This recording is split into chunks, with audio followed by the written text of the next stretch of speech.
G'day, guys and girls. This episode is proudly brought to you by our sponsors, supshq.com.au. Use the code BWB10 at checkout for direct shipping and 10% off.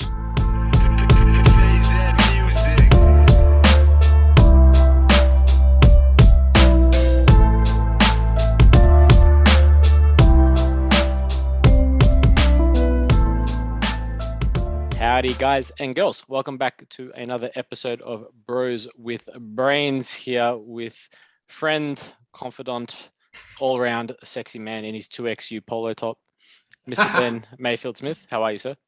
Man, I'm feeling fresh. We've upgraded the uniforms since the last time. I was going to say, is that t-shirt getting tighter or are you just getting bigger or a bit of both? Mate, Did you put that on a hot wash, didn't you? You put it on a hot wash and a hot dry. I bought an extra small, then hot dried it. So now it's a 2 extra small. Yeah, 100%. Still loose. Yeah. No, I went to XL. I was like, I gave myself like a mental erection. I went to 2XU and I was like, yeah, I'll get the extra large, like black polos. Like, that'll be a nice fit.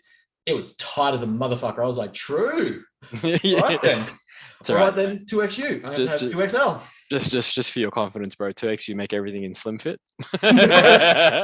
Slim child's fit. Yeah, pretty much. It's made for. This is really just a medium. It's made for like an XL for runners. So if you look at runners, like they're not really that big. So. Right. Yeah. Well, he's up there flying. Ego gone. Yes. I'm a real boy. Yeah.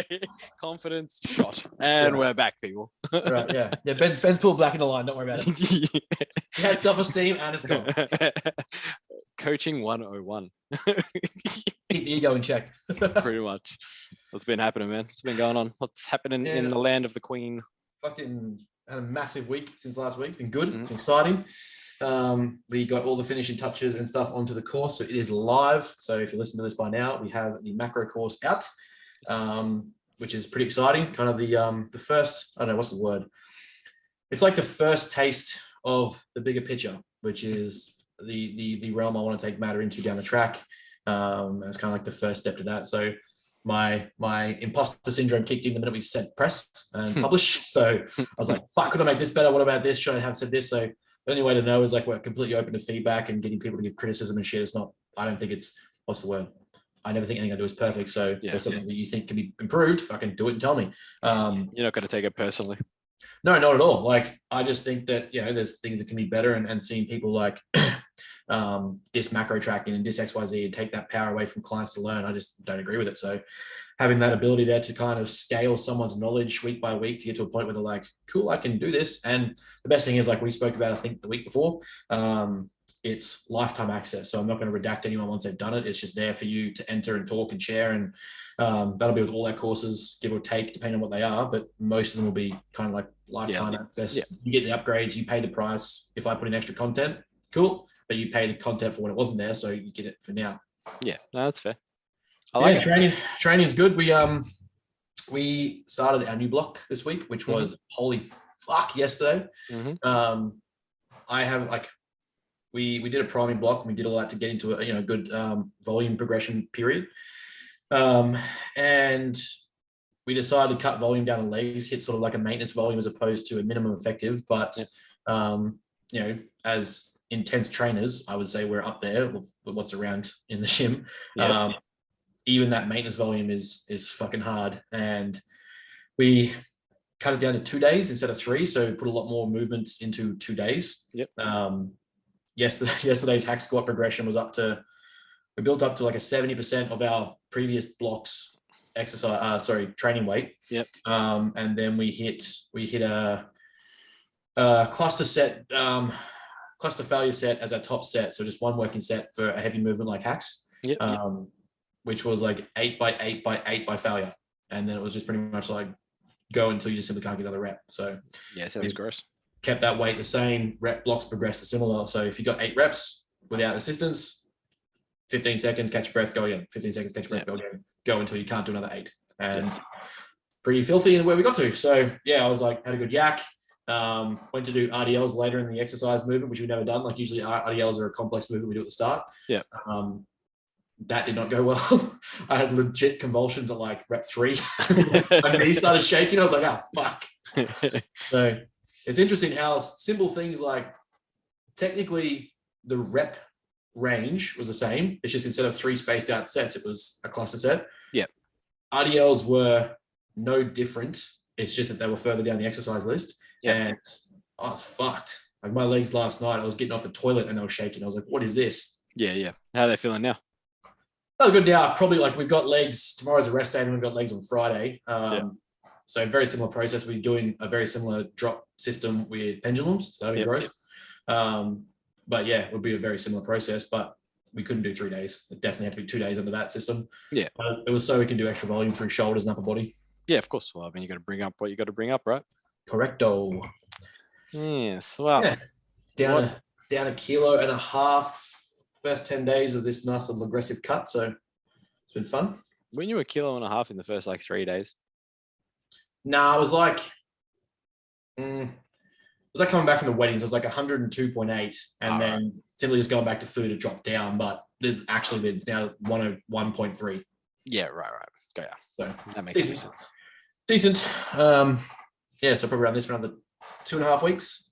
So halfway through this week, so it's been 10 days. So I'll probably run this for another 2.5 weeks, tighten up a bit, and then taper food back up. Yeah, right. And then bottom out everything and just go hard. Yeah, pretty much. Yeah. And die. I love it. Simple life. Drugs, drop food. Yeah, literally. Increase training volume. Yeah, increase all the expenditure and decrease all the intake. I like it. Correcto. I was going to say something. What are we ranting about today? I feel like we've had a lot of chats during the week, and we've had a lot of ranting. And then we get to Wednesday, and we're like, "What are we ranting about today?" Yeah, we should really note this down. I mean, so we had my phone call yesterday with someone very high up in, I'm pretty sure he said it was Paralympian. From memory, obviously not going to name names and whatnot, but was encouraged to get on steroids, being in a tested federation, and was told by his coach and was given a cycle, which is a bit concerning considering it's a tested federation. And a Paralympic team. Yeah, we have mediocrity at its finest, I feel like. We were ranting about that again. Oh yes, yeah, we were too. Yeah, there was a lot. That's what I was thinking. Like during the week, we're messaging like, "Oh, we're ranting about this, ranting about that." So in the week alone, me and Scaff have both done a fair bit of work. So it gets to like Wednesday, we're like, "Fuck, what is it again?" Oh yeah. Yeah, and then there was another one. Was something to do with programming, not doing someone else's program again. Did that pop up, or am I going crazy? I feel like it popped up again. No, there was something to do with training or programming. Can't remember which one. Shit. There was your thing. There was your thing. There was talking about old mate's shitty coaching content. Yes.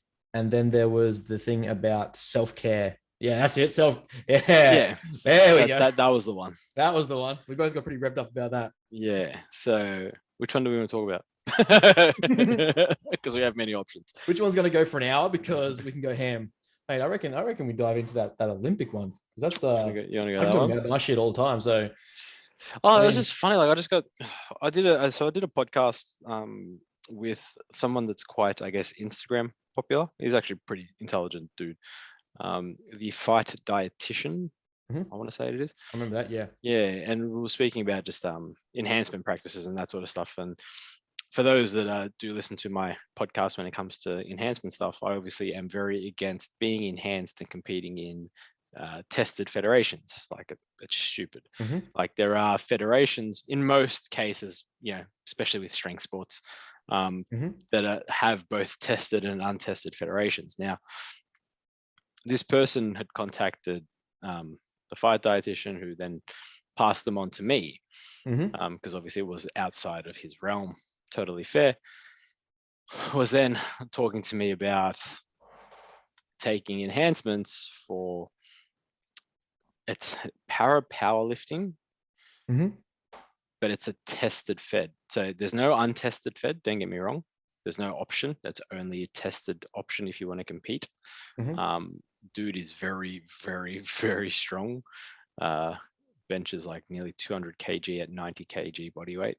And holy again, fuck. that's like strapped to a bench. Like there's no leg use there at all. Holy shit. Yeah, that's What fourth generation? Para bench pressing.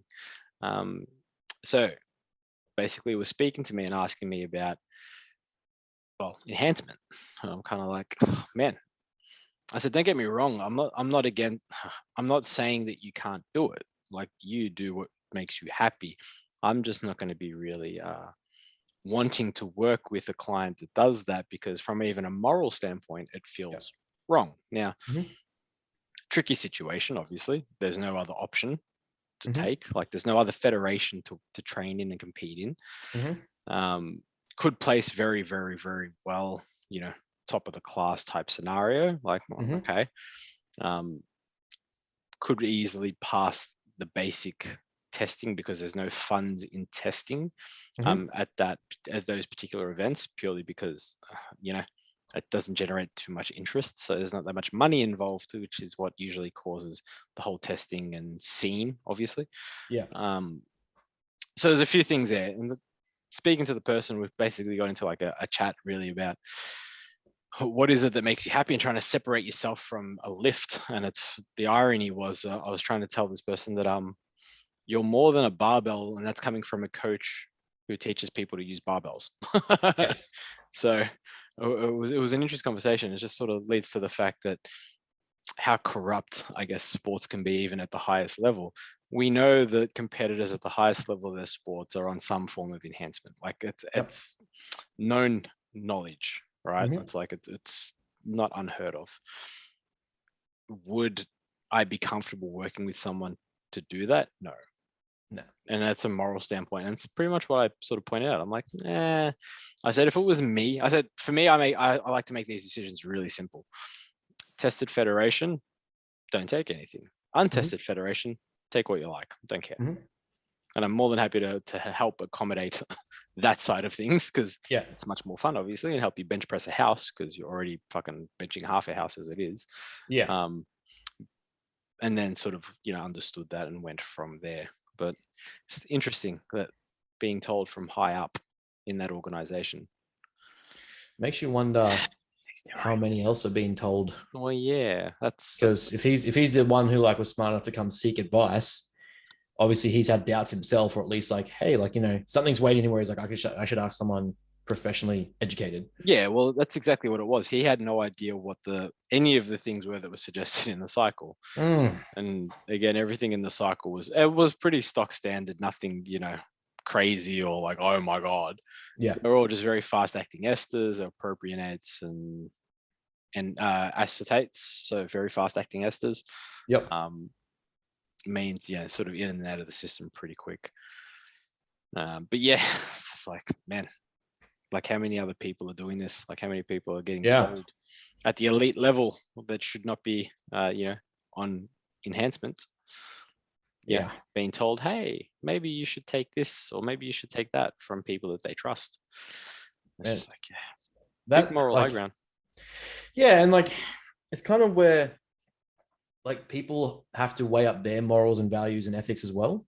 Like you are, like you said, you're more than a barbell. I've had this conversation with multiple athletes, and it's an interesting one that ends up being a lot more of a philosophical discussion than it is like a sup discussion per se, especially around like, I've known other athletes in different sports, and it starts being like, I want to do these sort of things, or like I need to win. It's like, well, you're more than an athlete. You're more than just the sport you play. You're more than the barbell that you're under. You're more than the ball that you pass.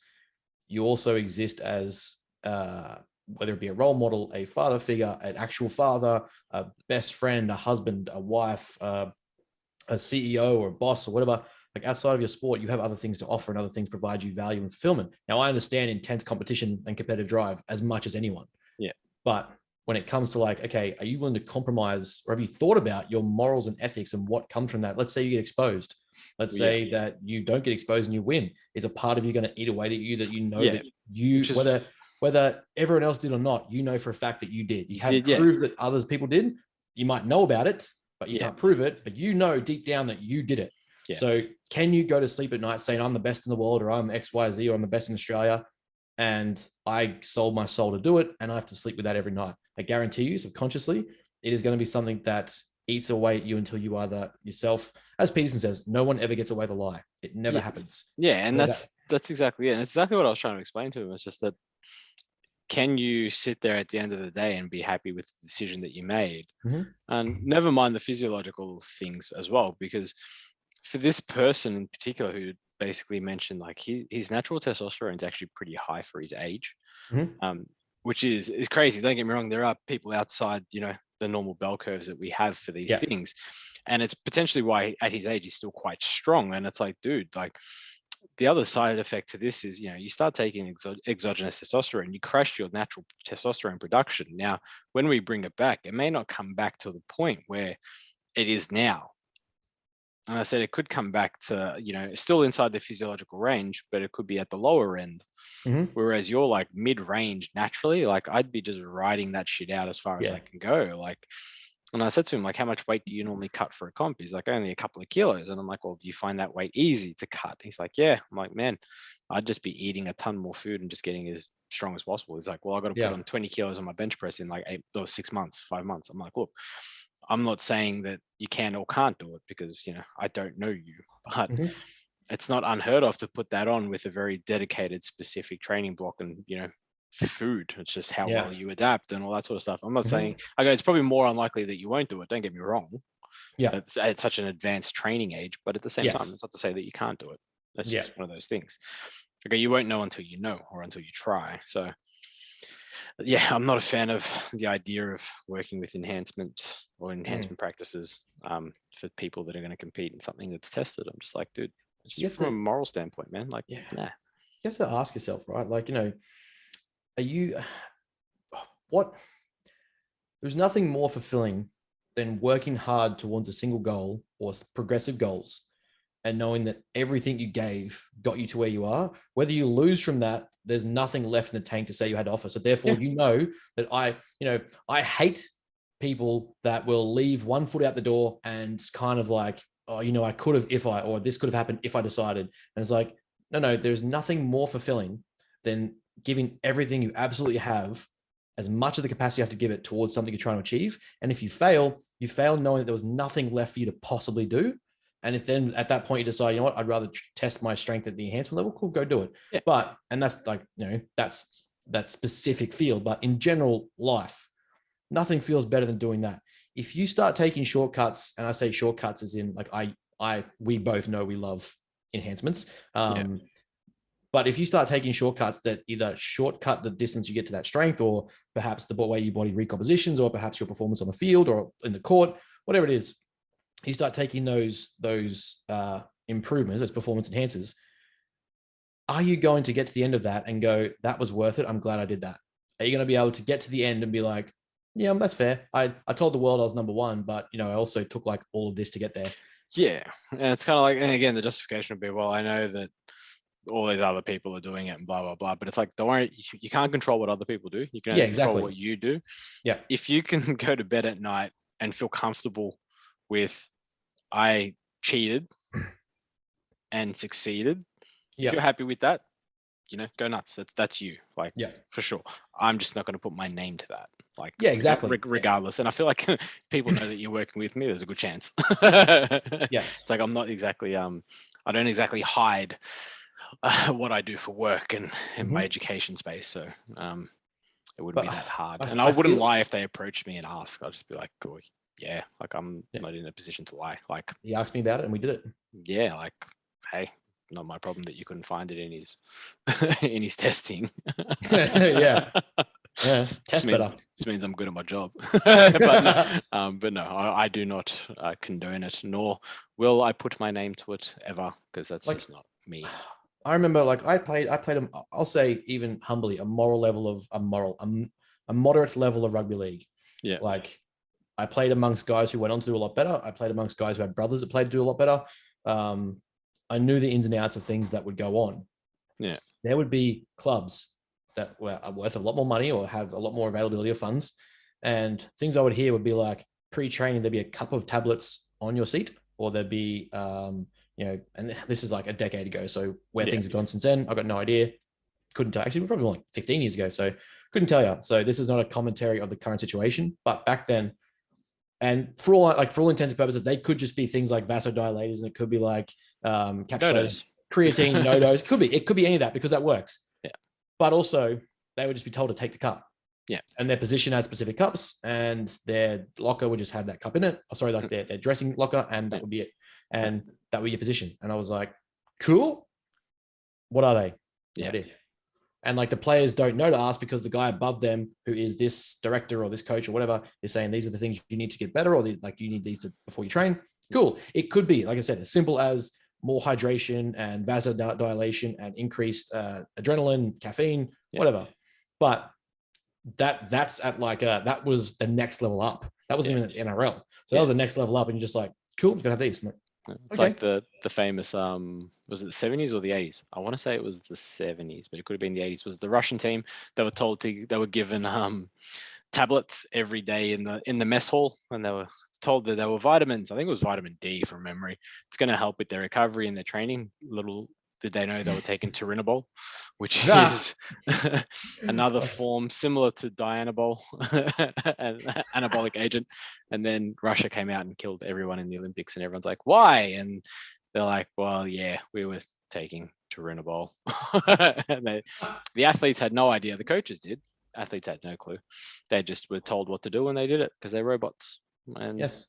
Yeah. And that's the other side too. And I guess respect to you for that, because then the coaches morally have to understand that in sports like that, athletes will simply do what the fuck you say. If you tell an athlete, and it's already been documented in multiple conversations about it. If you ask an elite athlete if they would take this supplement and it kills them in 5 years, get 1% better or whatever, but they get that 1% better that would get them gold, they'll do it. No question. 100%. 28 to 35-year-old athlete is going to do that to get to the top of their career. That's what the competitive drive does when it's at that intensity. We don't care what the consequence is. We care about the win to what we're trying to do. So the coach then has that moral obligation or responsibility to be aware of the fact that what you prescribe them, they will probably do. Like Dalton would give us some landmark volumes that would be absolutely dog shit. Like we were doing fucking, what was it? Deadlifts at like 5x4 at 220 at the start of a program to go on and do things like, God knows whatever else was in there. I can't remember, like squats and things like that. And when we talked to him about it, because like my body just like, our bodies just, they were getting sore. And I was like, we got to like 20 weeks into this program, 16 weeks in this program. He's like, I was expecting you guys to come see me at like week 9 and we would make adjustments, and you just kept training. And I was like, but the numbers said to keep going. He's like, yeah, I was waiting for like a reactive deload expression. And he's like, your numbers just didn't show it. And we just kept training. I was like, but what? And he's like, they were there. And I was like, well, you wrote them, so we did them. And he's like, yeah, I thought you would have come see me earlier. Well, yeah, I mean, and that's I guess that's the other side to like a whole deloading conversation, but we'll be here for another hour on that. So we won't get into that topic. But yeah, basically athletes are robots. We just get told what to do and just do it. So was interesting, that is for sure. Felt weird taking the moral high ground. I'm like, oh, this isn't me. I want to tell you to go ham, but also like a different federation. I almost felt dirty afterwards. I did something. Had morals and ethics. Yeah, I did something good for someone. But here is like, I guess here is that final question, right? Is like, let's say, and I don't know the degree of the person's disability or whatever to be in the Paralympics, but let's say he has kids, and down the track, 20 years time from now, it comes out that to win first place and become an Australian or world champion at his lift at the Paralympics or whatever it is he does, whatever strongman, like whatever. Yeah, I think it was a worlds or something. So I'm not very familiar with obviously the events of powerlifting. Yes. So I think it was a world event. Okay, so let's say world, and it ends up being advertised, whatever, and he kills it. It comes out 20 years time from now that so his argument was, I doped because I thought that everyone else was doing it. And well, if my coach told me, then he's obviously told everyone else, and you go through that and end up winning. Cool. And it comes out and saying no one else did it. And you just simply cheated your way through federation. And simply because like you were 0.1% off being that best level. Yeah. Instead of just committing further to your food, sleep, nutrition, training, like is there not 1% in there somewhere you can optimize elsewhere? Can you avoid that sleep window? Can you avoid that alcohol? Can you avoid whatever? And you get to that 20 years time and your kids have to find out that you cheated. Like, I don't know, but not a father, but I would assume most fathers would fucking hate themselves if it comes out and their kids find out that was what they did. Yeah, like, well, I just family simply finds out. I just simply sort of put it to him in that when you see someone doing something that's deemed cheating, how do you feel? And he's just like, yeah, like shit, like you cheated. I'm like, well, here we are. Like sort of like Solving. yeah, it kind of cleared the problem. So I mean, that was good in that aspect. But yeah, Mhm. like I said, just weird. Just taking the moral high ground felt strange. Not a fan. Don't put me in that. Don't put me in that position, people. Guys, just come to me, tell me you want to take everything on the planet, and I can taper it back a little bit. That's it. That's Just be in a position to do that. yeah. Don't tell Come me to you're me open tell to me, anything. Yeah, don't tell me you're competing in ICN and want to get on gear. Like fuck, man. So most of ICN. Well, yeah, but again, don't tell me that. Yeah, go do it elsewhere. Yeah. If other people want to do it, that's on them. But we're not going to do that. Yeah. And I love the I guess the other side too is I love the I guess it comes more to natural lifting and natural bodybuilding and stuff, but the mental gymnastics people play to justify their use of the supplement. Like, yeah, if you have to ask a coach if it's banned, you probably shouldn't take it. And if you are taking it and you found like a moral loophole to get around it, like, well, I can take this insulin because it's not tested, probably not really going to test my IGF-1, or I can take Clen because it's not really going to pull up this, or I can take metformin. It's like, you're using a lot of rationale and mental gymnastics here to justify using. Yeah, it's like a lot of people like, how do I take things and get stronger without taking things and getting tested or testing positive? It's like, or you just do what you're supposed to do and not take anything. Yeah, like just get some DAA powder from the substance. Yeah, just protein and your creatine and your vitamins and your minerals and all that shit. And the people that do that, I have to ask them first and foremost, like, let's see all of your training data, your life data, your like life cycle, your life system data, lifestyle management, and see what things we can optimize to find that extra 10%. Because I guarantee you aren't doing them to the perfection that you're worrying about subtly cheating without cheating. Yeah. Like you're not doing them. And I guarantee we go through your paperwork and be like, cool, you're getting like 6 hours of sleep a night, Wednesday through Friday. We can make that 7.5. Yeah, exactly. You're fitting in those 2 drinks on a Saturday and you're saying you want elite performance on Sunday. We can cut that out. Like, before you go worrying about what esters you can take that won't show up, let's optimize everything first. Yeah, exactly right. And again, if you're in a tested federation, that's a non-conversation. Yeah, exactly. If you're send him. Yeah, like you're in a tested fed, you don't touch anything. You're in an untested fed, by all means. Yep. Let's go nuts and have some fun. Agreed. Should we move into questions? Yeah, let's do it. Okay. We do have a few actually. Oh, good. Yeah. Is one of them when's Chris coming back? Hey, listeners, everyone listening to this right now, you need to go. Message Chris. You need to go to Instagram, take as many selfies as possible of you giving the finger to the mirror, and then send it to Chris Black and say, these are going to keep coming every day until you come back on the show. Tag him. Yeah. Oh, yeah. Send it, tag him as a story. Actually, not. Tag us. Take a screenshot, tag us. Tag us, and we'll share it with him. And then tag Chris and be like, it's just not the same without you. Make him feel good about it, but really we just want to just get back on the show. He's a very, very busy man with all the moves and whatnot, but we shall see if he comes back. We shall see. So first question, actually a pretty good question. This actually really relates. This is like, when people say coincidence and you believe in that shit, like, I don't know, but advice to PT, courses to better their career, movement, biomechanics, programming, etc. So there's a course for nutrition. It's called Matter Athletica.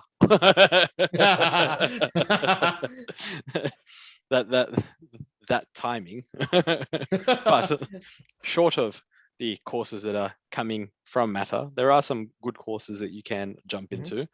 When it comes to movement and biomechanics, so I'm actually considering doing this. Problem with me is I haven't done a course in this purely because I haven't had to, fortunately, I guess, because of my background, my educational background. But the level 1 prescript with Dr. Jordan Shallow, the muscle doc, I've heard nothing but phenomenal things. Same, yeah. On the other side to that, so the person that he seems to get, or they have the debates, or they used to have debates and disagreements and whatnot, is Coach Kassem at N1 Education. He's got a course that's really, really, again, I've heard great things about. Very similar concepts and whatnot, obviously, just very different takes on it. Not to I love say, that. yeah, Fucking and love it's not that. to say either one's right or wrong, but it's like in theory, like I intend to do both, so I can, again, match the middle and see where that falls with my background. Yeah. There is actually a Swift Academy in Queensland. They're really, really good as well. Xenia is online. Swift Movement Academy. So they do it online. Xenia, she's an exercise physiologist. She's actually really, really intelligent. I follow her stuff a lot. I've followed her stuff before she actually got Insta famous. She's really, really good. Her stuff's really, really good.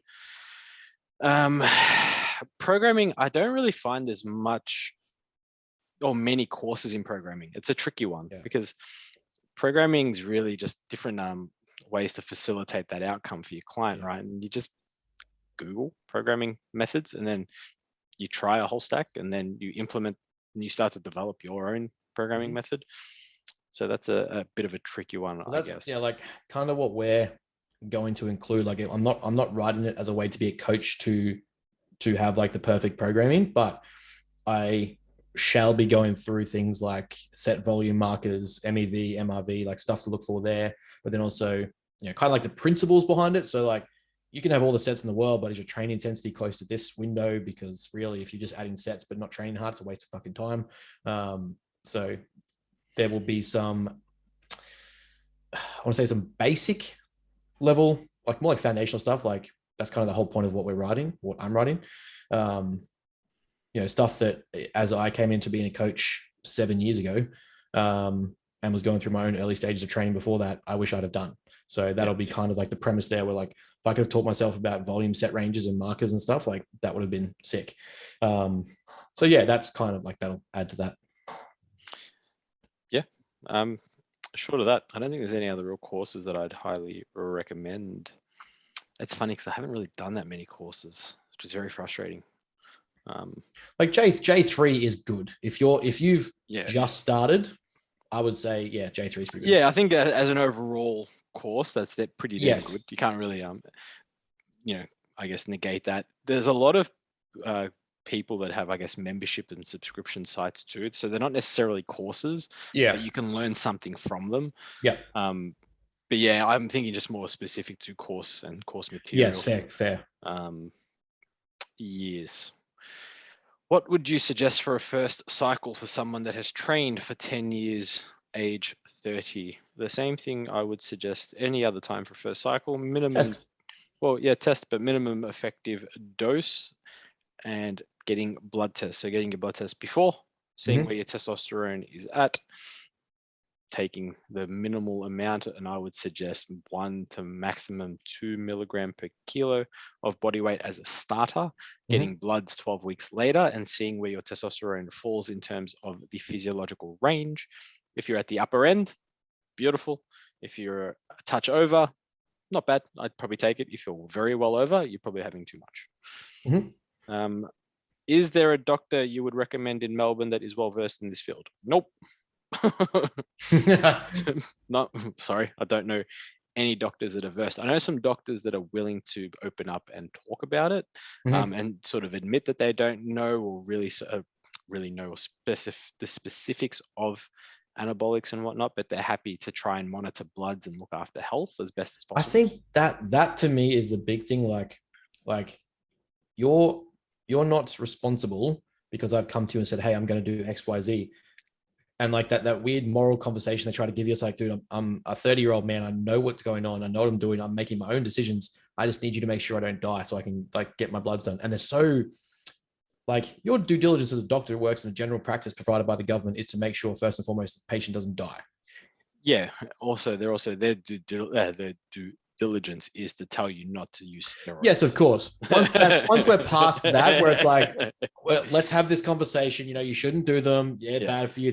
Yes. Okay, cool. Great. Had that chat now. Can we talk about what's happening? Yep, cool. I want to get bloods. Okay, cool. Well done. That's a smart move. Preferably you wouldn't do it, but if you're gonna do it, let's be smart. Yeah. I think, like I've said a few times, I think the problem is once they put their names down on the referral for bloods, the results of those blood tests come back to them and they become like the practicing doctor. So if you do have skewed results, obviously, which you're going to have if you are on exogenous hormones, they have to then take responsibility for the next step. Yeah. So I think that's why they obviously want to disassociate themselves with it, which from, I guess, their standpoint, it's kind of almost like a good thing in a way, because if they don't know about it, then they're not pretending to know about it. But then we do have those doctors now that are coming up and are starting to understand that it's a very common practice, that, you know, people are on exogenous hormones, and that there is a missing link or a missing field there where, you know, they're willing to put their hand up and say, look, I don't know much about it, but I mean, I'm sure we can work this out. And obviously, being GPs or being doctors, they're in a pretty good spot or field to do that. Yeah. If you want someone learning on the spot pretty quick, it's probably a GP or a doctor. Yeah. I mean, and this is not to attack anyone, so don't follow this, but like, yeah, we have doctors and nurses that monitor methadone clinics to make sure the patient administers their stuff safely and does all that. Surely there is not, I'm going to say a loophole, but surely there's like an ethical middle ground where you can say, look, you know, we're aware of the situation. We know it's going to happen, but perhaps we can monitor it to let you know that, hey, perhaps your blood pressure is getting pretty high. Perhaps your creatinine levels are getting pretty high. Perhaps your kidney function is dropping down. Perhaps there's a lot of, we're noticing water retention or dehydration. Let's fix some of these things. Yeah. Cool. Thank you, doc. Like, you're not proposing that I do the drugs, but you're proposing that I be healthy about it. Yeah, exactly. We want to look at the like smarter ploy. That age-old conversation like my mum had with my oldest brother was always like, we'd prefer if you drink at home if you did decide to do it. So bring your friends here. Yeah. Like there's always that, like, mum's doing that shit. And you're just like, yeah, okay, I get it. It's like, yeah, mum, you just want to get on the piss too. I get it. You just want to show off and show us that you can outdrink us all. I know, I get it. Or is that just my mum? Maybe it's just mine. Same. Would you program in farmer walks for overall strength gain? No. Nope. Because isometric contractions don't really contribute to hypertrophy. So, I mean, not really, they don't. But again, someone I'm sure listening to this will probably try and argue that point. Isometric contractions have their place in terms of stabilization of a joint. However, farmers walks for overall strength gain. When you think about the movement itself, what is it that you're trying to strengthen? If you're trying to just strengthen your ability to carry shopping bags from the car into the house, I mean, maybe it's got its place. Short of that, no, it doesn't really do much in that aspect. Again, depending on the goal. If you're doing strongman where you need to do farmers carries, well, obviously do farmers carries. It's skill specific and sport specific in that aspect. But for strength, I don't think it has its real application. I don't mind it as a bit of a warm up if you're trying to move into, you know, a big compound movement like a deadlift, you know, barbell row, something that requires a lot of stabilization, internal stabilization, not external. Short of that, nah, because it's a good internal stabilizer. Yeah, in terms of an exercise. So in that aspect, it's good. Someone messaged me the other day. I think it was Tom. I think it was Tom. I sort of asked him why I do dumbbell RDLs over barbell RDLs. Reality is I do both. I like both movements. But when it comes to, if you're looking at isolating like grip strength per se, if that's why you're suggesting doing farmers carries, get stronger at holding things one-handed. So I do dumbbell RDLs because I also get better retraction because I can bring the weights back to my side and put a lot more load through one hand. And eventually my grip just gets stronger. I have to hold that weight for 6 to 8 to 10 reps. Yep. And it's like, who would have thought? Basics of progressive overload are still intact. Sometimes that specificity is just like a bit over the top. And the specificity is like, you want to get better at holding things for long periods of time, hold heavier weights in the movement that you do. Yeah. And it's kind of like something so specific such as a farmer's carry. It really doesn't apply anywhere else unless you're doing strongman and the event is farmer's carry. Yeah. Like how often Noel used to make me suffer with it as cardio between sets when I was in a high output period. Like, oh, you're fucked. Cool. Here's some weighted, like either vested or weighted, like fireman carries. Off you go, do 3 laps. Yeah. I mean, again, though, like in terms of its response, like what is it that you're trying to elicit, and you're trying to elicit a more energy expenditure based response by doing it. That's fine. It's got its place in that aspect. I just don't think it has a place in terms of strength or hypertrophy. No, neither do I.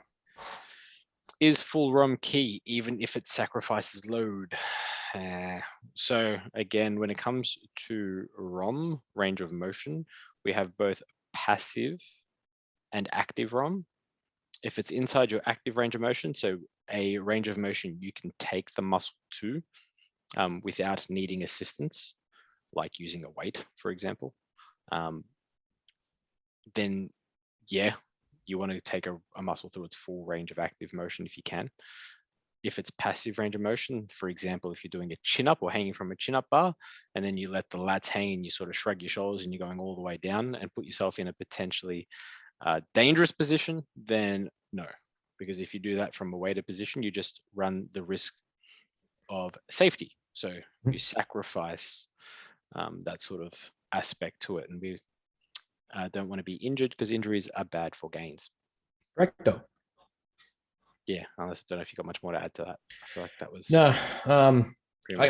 I'm not sure if that's in response to my post the other day where I was encouraging that before you increase reps or sets, weight or sets, that you are making sure that you're achieving, I'll say maximum range of motion, but more so on the perspective on machinery that is designed to achieve maximum range of motion. 100%. When we look at the pendulum squat, it's literally designed to allow you to get maximum knee flexion in a safe manner without loading your knees. And the point I was making in that video, which I thought was pretty fair, is I'm seeing a lot of people, especially at that gym, loading their knees to stop mid-rep because they're not achieving full range of motion or maximum knee flexion, which is going to result in either degradation of the joint, or they're just going to get hurt, or they're just not going to progress because they're not actually growing their legs. They're just loading their knees and stopping. And it's like, you literally have a machine that allows momentum to carry you to the bottom and simply drive back up. Just place your feet in a better position and you'll get there. Bend the knees a little bit more. Down you go.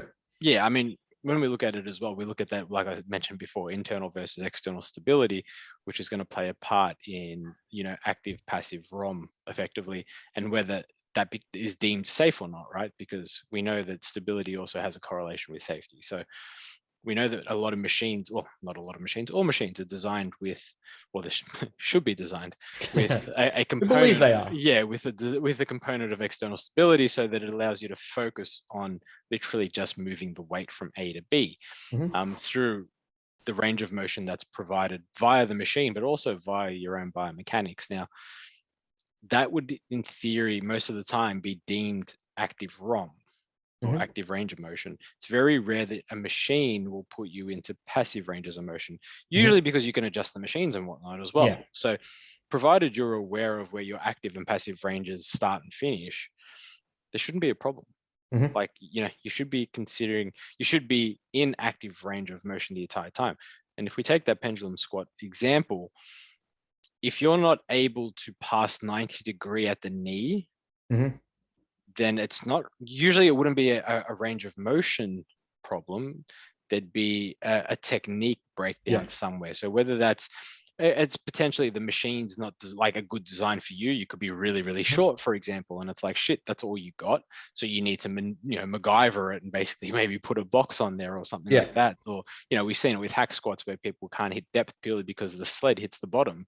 So it's like, okay, we need to, change that. And what do?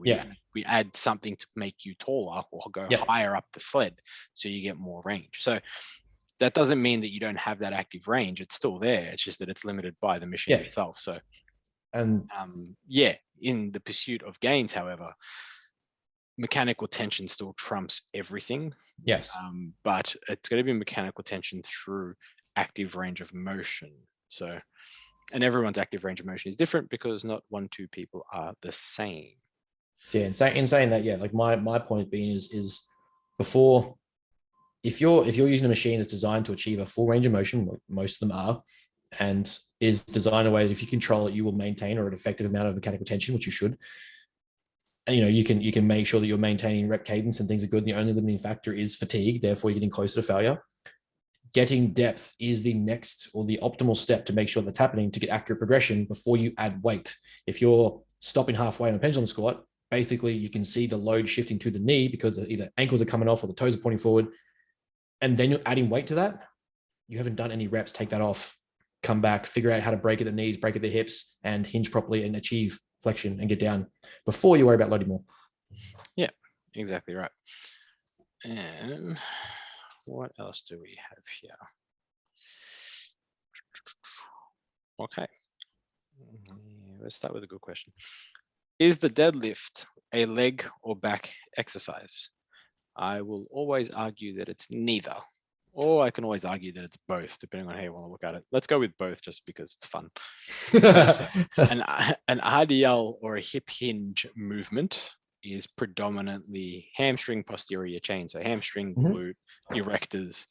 When it comes to the deadlift, however, there is a little bit more knee flexion, which takes away from the hamstring, glute / erector area, also known as the posterior chain. So while it is a predominantly posterior chain movement, there is an amount of leg drive needed for the initiation of bar off the floor.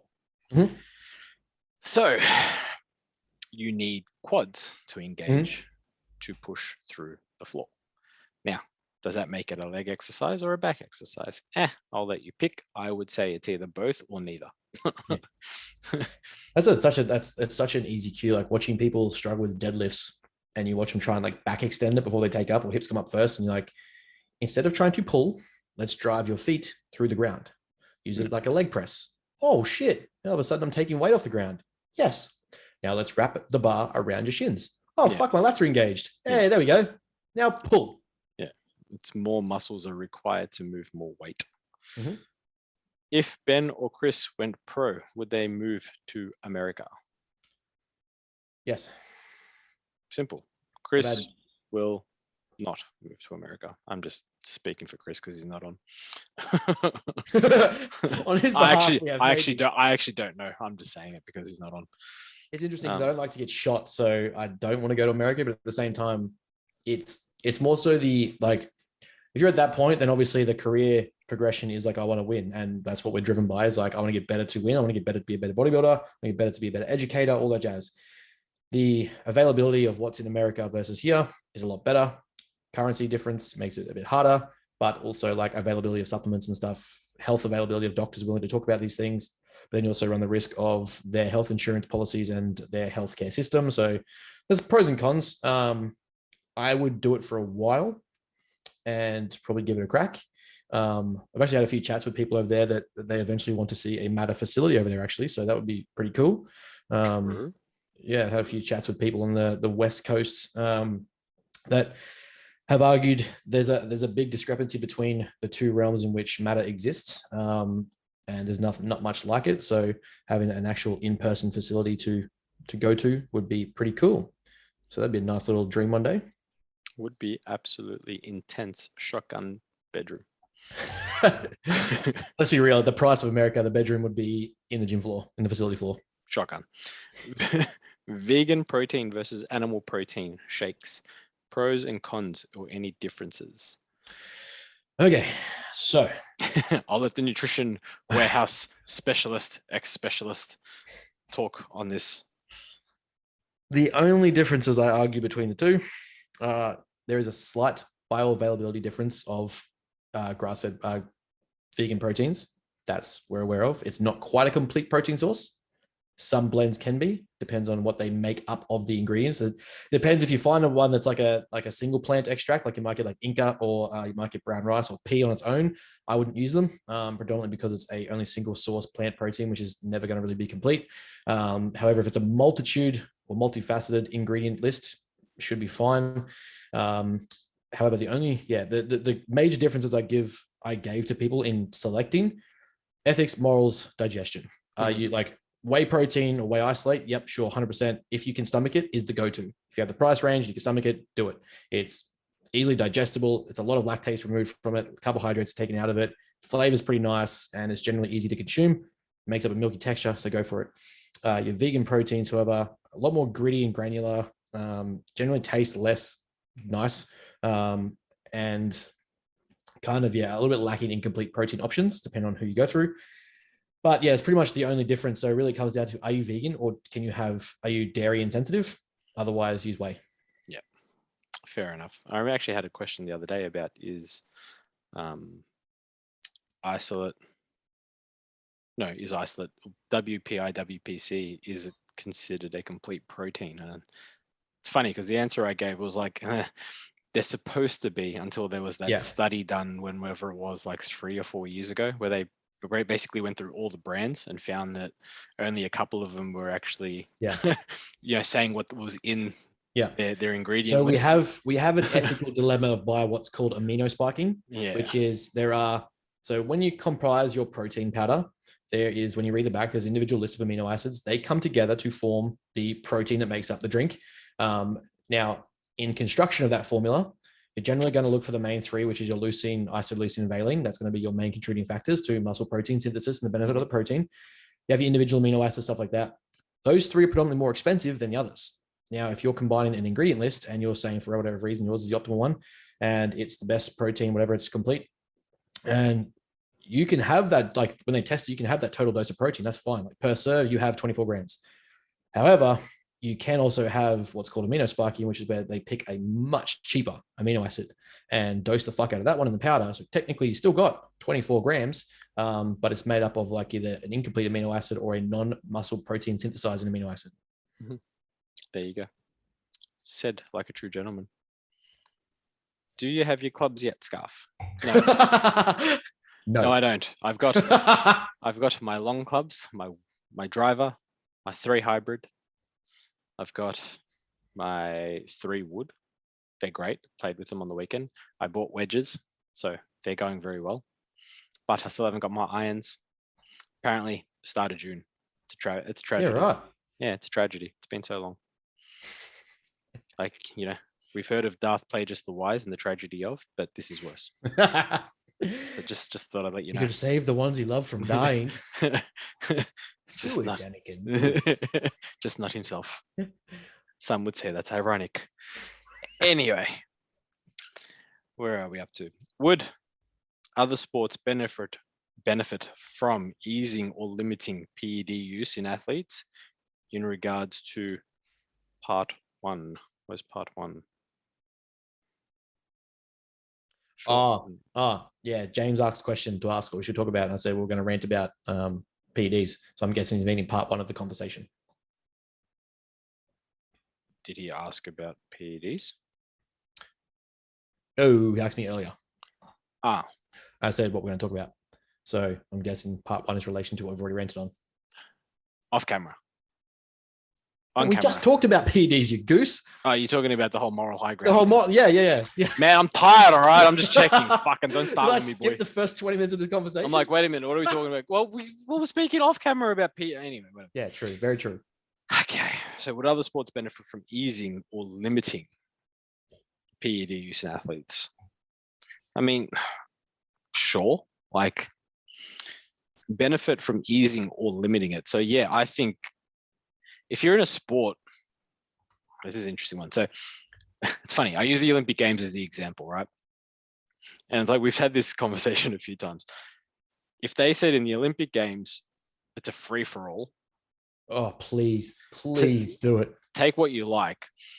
Do we believe that the best of the best, let's say the 100-meter sprint time, would we see an actual change?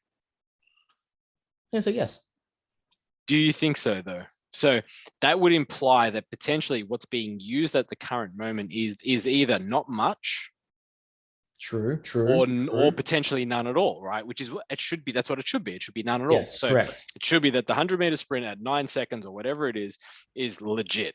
It's 100% a natural run. Yeah. Right. And then in theory, if we introduce PEDs, it should get faster. We should see, well, in theory, we should see faster times because it's an enhancement. Now, again, I guess you could make an argument, can you enhance, the maximum natural athlete or whatever, but that's a different conversation again. But in theory, we would see times change. Mm-hmm. But what if we did? But what if we didn't? Yes. So would that suggest that they are already on things? Correct. That is a good double-sided. Yeah, do you see what I mean? Duality of existence. Yeah. So it's like, and that's where my question is, and it was people like, if we introduce, I agree that make it a level playing field. Just let them send it. Let them take it. And whatever happens. Like, let's find out. And then again, my question is, do we think that there would be a change? Because part of me thinks that at the top level, no, I think you'll see a big dramatic change from, the bottom 5. Yes. You know what I mean? And the bottom 5 could change quite heavily. The bell curve would become a lot fuller. Yeah. You'd think 1 through to like 12 would be, defined by not even half a second Yeah. in the 100-meter sprint. Yeah. But I don't think the overall times would really change too much in terms of the top 2, maybe top 3. Fair. I genuinely, that's what I believe. I think that, a lot of them are on it already. Mhm. And it could be that they stay on it, through periods of testing, and obviously there's no problems, and they get out, and it could be faster still. I just don't think there'd be much change, if any. I suppose if we look at there was a study done on sports far out. There's a study in sports science done that extrapolated the increase or exponential increase of sprint times in relation to the increase of sports technology.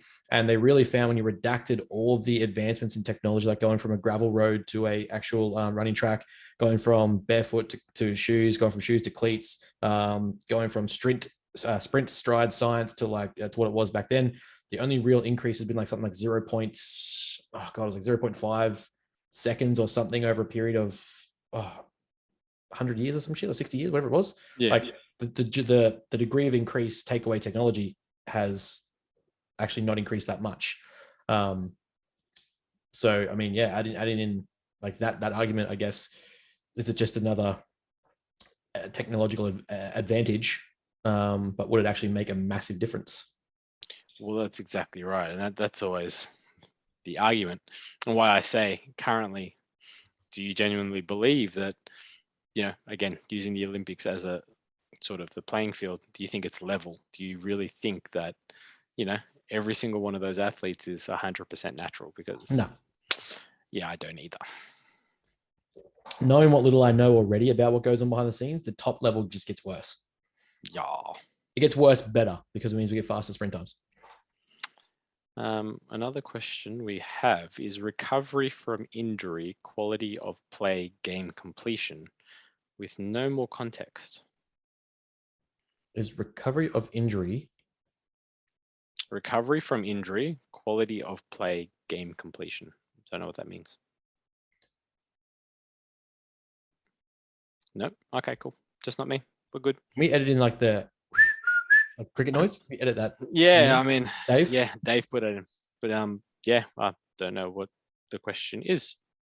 It's funny how there's probably one missing word there that makes that whole thing link, but that one missing word, I'm just like, it's like playing Wordle. Yeah. Thoughts on Callum Van Moger's downfall? Honestly, I don't care. I'm kind of the same. It's at a point like he was at the peak that could have been a very life-changing career and life-changing physique. It was motivation for a lot of people.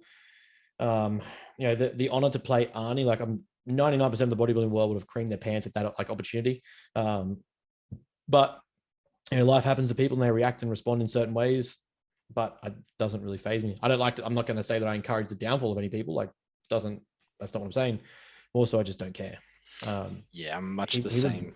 He was never going to be he was a great, I want to say, role model. Like he lived to have fun, and training was part of that fun, and like he did all the other shit, fair enough, whatever. But I don't think he was ever going to be the bodybuilder that everyone made him out to be. He just simply outsized a lot of the amateur guys, right? Like when you look at the shows he did, it was just like, he just outsized the shit out of them. And that was it. And it was like, he went and did like an amateur classic, and he went and did like the Venice Beach show and stuff like that. Killed it. Don't get me wrong. He's fucking jacked. Bigger than me, so I'm not taking away from it. But I don't know. I just hope he gets help and figures it out, because it's not good. Well, yeah, I think I'm along the sort of same lines in that I don't really care, because it's funny, I don't know him. Like, yeah, I think I've got that much other crap going on in life. Like, I've got people around me that probably need more attention than someone like him in my life personally, but I hope he gets the attention that he needs. And clearly needs. Yeah, you know what I mean? Hopefully he gets like the help. There's having fun and living life, and also being a bodybuilder. There's also acting out and seeking like what's the word? It's not health-seeking behavior, but acting out tends to be a way to express that you need help. So is that what's happening? Probably. Yeah, just like, yeah. I guess it's one of those things when you see people, I guess, famous, semi-famous, whatever you want to deem it, people are like, oh, what do you think about it? And it's kind of like, I've always had the same opinion. It's like, I don't know them. So it's like, I don't know the situation. So, you know, what you see and what is are usually two different things, especially when it comes to social media. Like, we all know, and shit. yeah, we all know that. So, you know, as long as he's got the right hopefully he's got the right people around him, looking after him, helping him out where need be, and he comes through.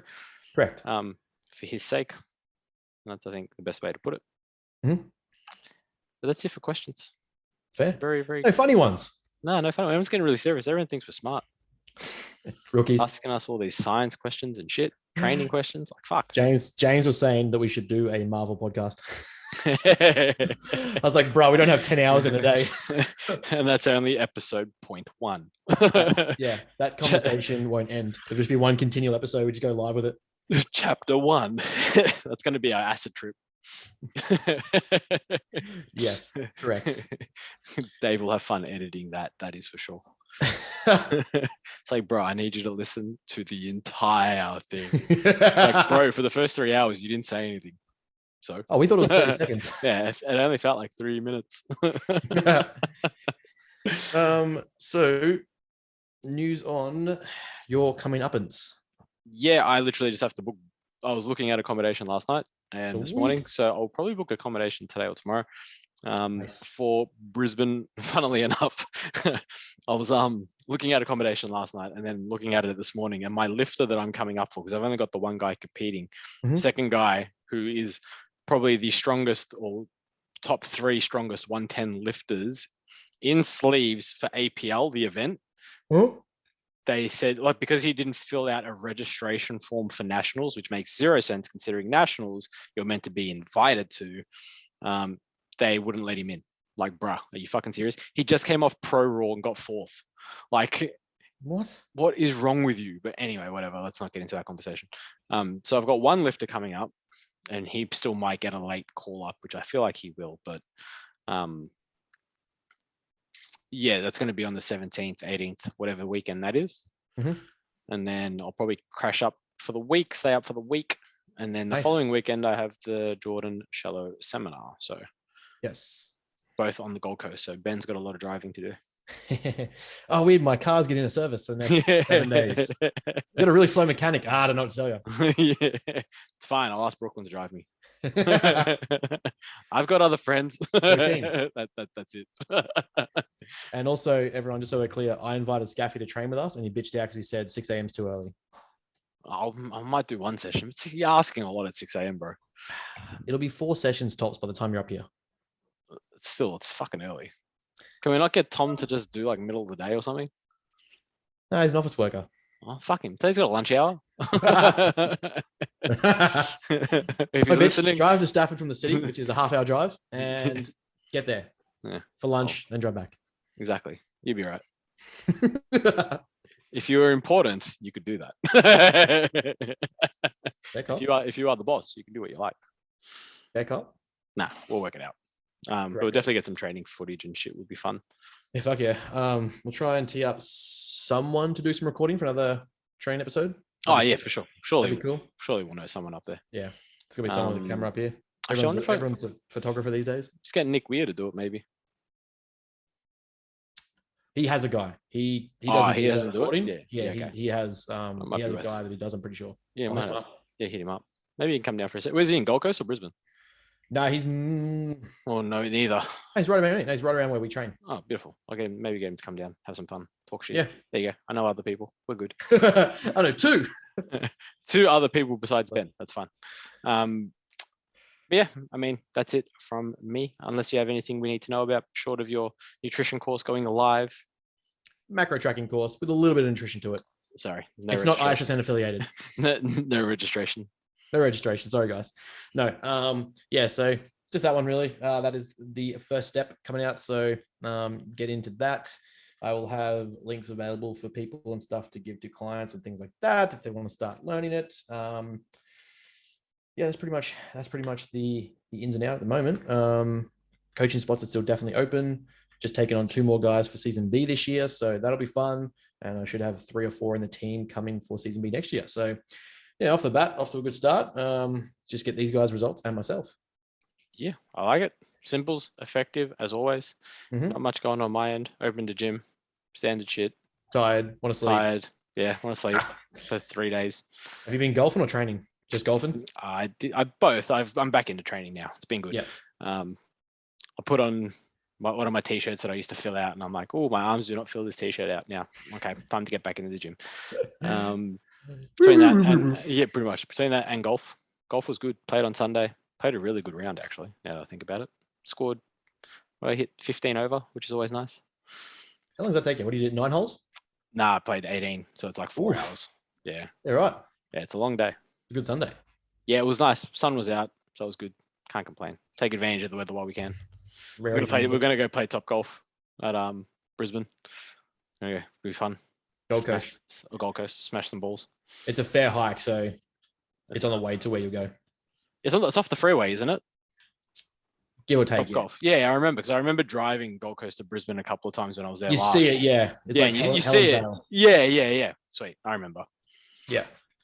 All right. I should be out of my aggressive cut by then, so we should have a little bit of food too. Can actually eat some stuff. It's all right. It's not going to stop you from playing top golf.